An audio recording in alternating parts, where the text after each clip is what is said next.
around life, around health, and around prosperity.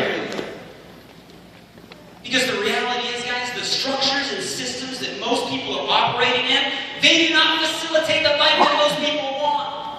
Most people are surrounded by environments that keep them down, that tell them why they can't, that tell them why it isn't possible.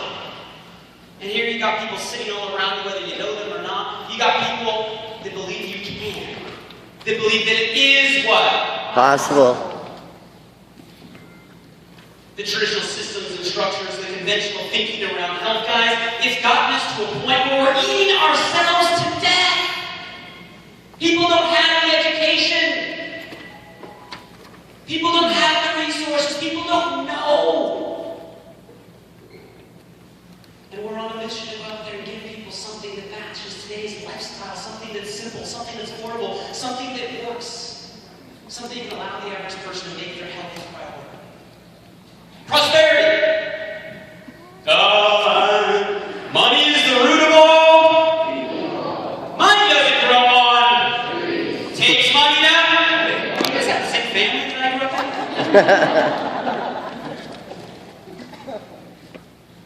We're brought up in environments, guys, where we're taught certain thinking that, quite frankly, isn't true and isn't going to be the same level of thinking that gets you to where you want to go.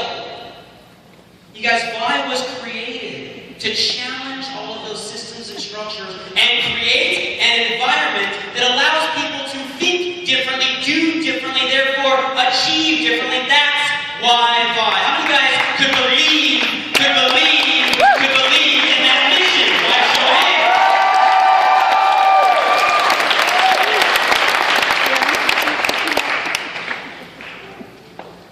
Now you guys all feeling good about yourself? Yeah, that's why I joined this company. Yeah, that's why I'm a promoter. That's why I'm a part. Yeah, that's what I saw.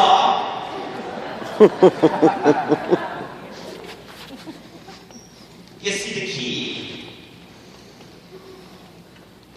is aligning your personal reason why with a vehicle. The reason myself and Ryan have had such a dynamic partnership, no matter what we go through, no matter what challenge gets presented, the reason we've been able to stay together is each of us found a way to align what we were passionate about as individuals with a vehicle called Vibe. You guys have all heard, a lot of you have probably heard our CEO story. How many of you guys have been reading Ryan's story? It's a pretty inspirational story, right?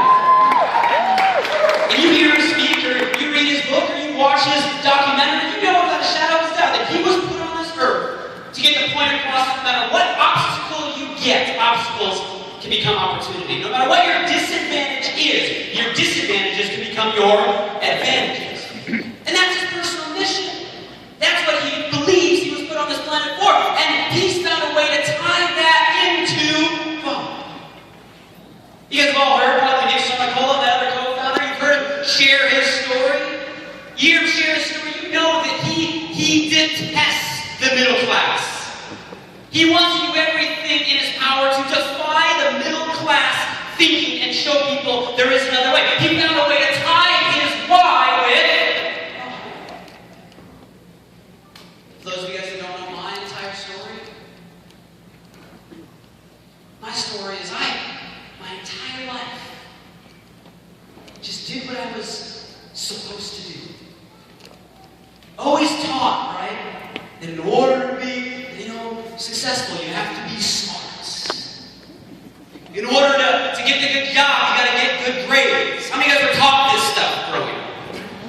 And so I did it. I'm the one that you can still walk into my elementary school and still see my name on a plaque as the outstanding 6th grader. You can still walk into my high school and see my name on a plaque as the student body president. I graduated there with a 4.2 GPA, went to one of the top 6 universities in the country. I graduated with degrees in political science, emphasis in public law, and a minor in psychology. I did that with Latin honors cum laude in a total of 3 years. Damn. Yeah, you say wow, I say why?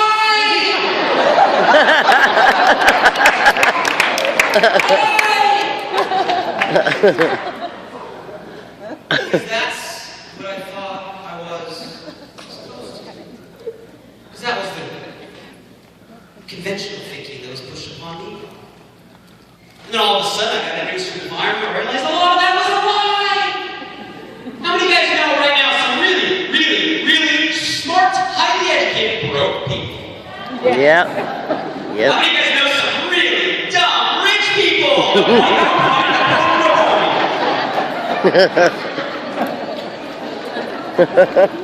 We're taught all this stuff. Smart equals wealth, grades equal this. It doesn't mean anything. I found a way to tie my why to... Fuck. You guys see? When what you do and how you do it aligns with why you're doing it, and you're able to find that vehicle, guys, I'm telling you, nothing stops you. Nothing stops you. People want to be inspired. And when you're congruent, when you're in alignment, when you know what you do every day is in line with why you're here, you guys, I'm telling you, people will listen to anything you have to say. They will follow you till the end of the earth. You will earn the right to inspire when you figure out this equation.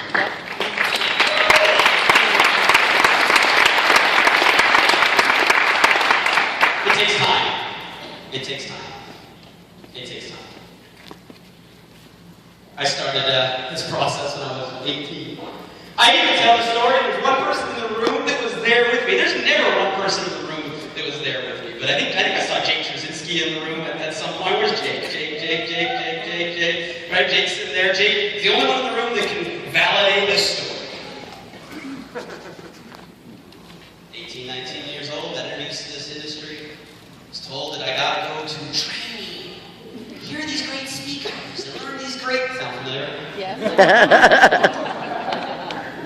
The only difference is the organization we were a part of that time, they did events like this every Saturday. Every Saturday. Oh, and I'm going to go on a limb and say the speakers were nowhere near the speakers you're seeing here today. Every Saturday. Nor did they feel they need to change their content. Every Saturday, right? And every Saturday, for years, go to these friends. And there is one part where they say, okay, take out a clean sheet of paper and draw a big circle.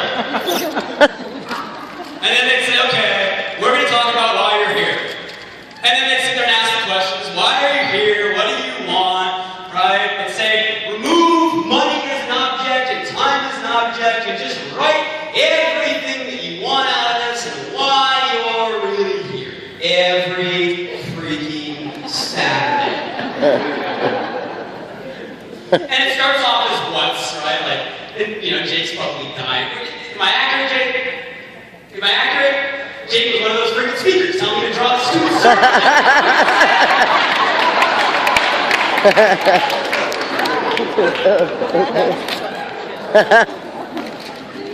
And it started off like, I was 18, 19 years old. I was like, I want a Movado watch. I remember that was like the dream. I want a nice car, I want to graduate college with all these student loans and all the stuff that you'd imagine someone 18. So with a lot of wants. And then over the course of time, they'd ask me, well, why do you want that? Well, why do you want that? Well, why? And over the course of time, it provided clarity for what I was really trying to do. But it took time. And you guys, I'll be honest, what went through my head every freaking Saturday is what's going through half of your people's heads right now. You're like, oh God, all this goal-setting stuff, personal growth is, he's going to go off on a... I was like, I didn't listen.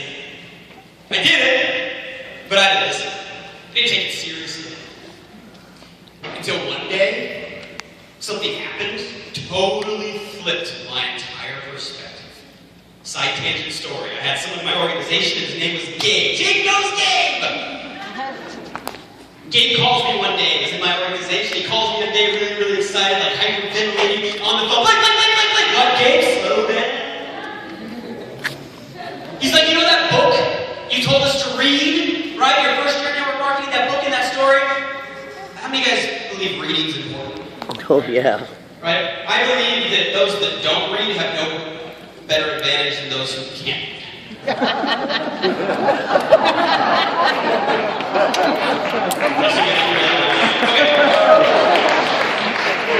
there was a book, and I don't recommend writing this book down, it's old, it's antiquated, but it was the book that I was helping my team read at the time, your first year in network marketing. There's this chapter in the book called The Cinderella Story.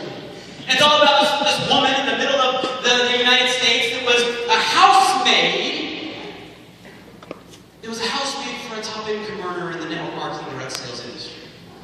And how one day she'd watch him and watch him and watch him and watch him. One day she got the courage to ask him, what is it that you do? Is this something I can do? And you guys can guess the name of the story, the Cinderella Story. She ended up becoming one of the top income earners out of all time within this selling channel, the Cinderella Story.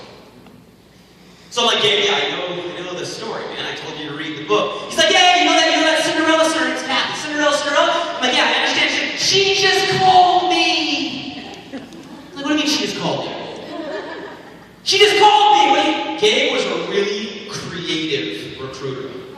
He spent his weekends going bookstore to bookstore to bookstore to bookstore, sticking flyers and business cards in all of the business books.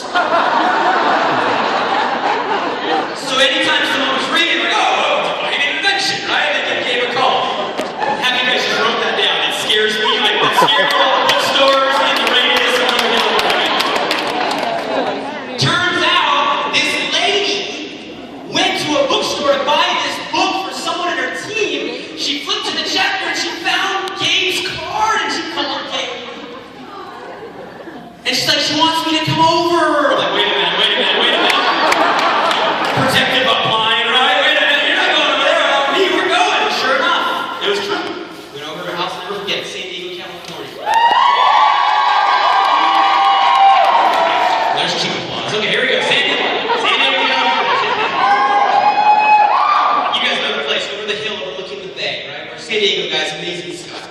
And it's downtown San Diego, all overlooking the bay. Come on up, this giant house, still vivid in my mind. You can see these lion statues on both sides, and we sit down, and sure enough, we meet this amazing individual, and we sit down and we have this conversation.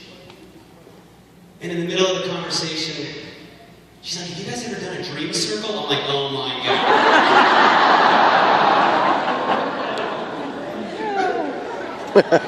Yeah, they tell me to draw a circle, and they say, hey, make a dream board, and make it visual, and yeah, every freaking Saturday. So we walk upstairs, she want to see my dream board? Okay, let's go check this out. We go upstairs, she goes to her office, pulls her desk drawer up, pulls out this plastic baggie. Opens the plastic baggie inside a crinkled up piece of paper. She's like, this right here was one of the first things I found put on my dream board when I was just getting started decades ago. Right, in the middle of the United States. She's like, this was a photo of a master bedroom and view that I one day wanted to have. She's like, come with me. And we walk out of the office, up another flight of stairs to the master bedroom. So we're walking into the door, she pauses.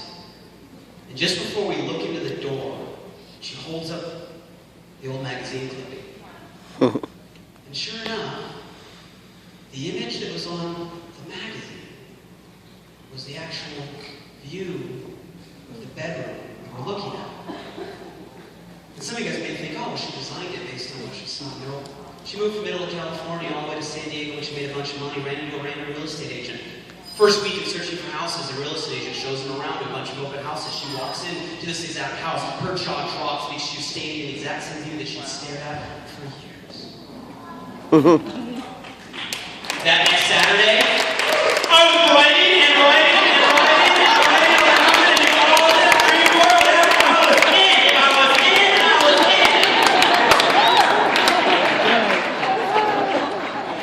Right now, I'd like all of you to take out a clean sheet. I'm not even joking. Right now, all of you take out